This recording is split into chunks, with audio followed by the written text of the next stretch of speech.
हम झारूकमिनी सब गोटे के सादर प्रणाम करे छी। आइ एकटा बहुत सुंदर हनुमान जी के भजन लोग उपस्थित छी। कोशिश ये अहाँ सब गोटे के नीक जकाँ सुना पाबी। सुनी और केहन लागैया जरूर बताए। अंजनी माता से बोले हनुमान, मन सज पूजा करू हैत कल्याण।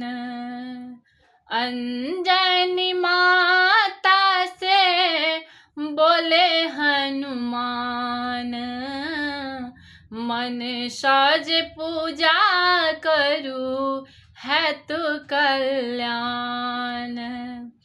किए संक्राम देवन किए लक्ष्मण, किए संक्राम देवन किए लक्ष्मण, किए बैसक देवन वीर हनुमान।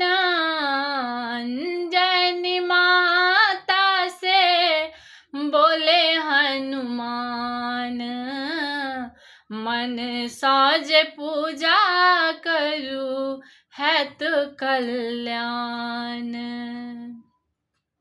आसन बैसक राम देवन सिंहासन लक्ष्मण, आसन बैसक राम देवन सिंहासन लक्ष्मण। चौरा बैसक देवन वीर हनुमान।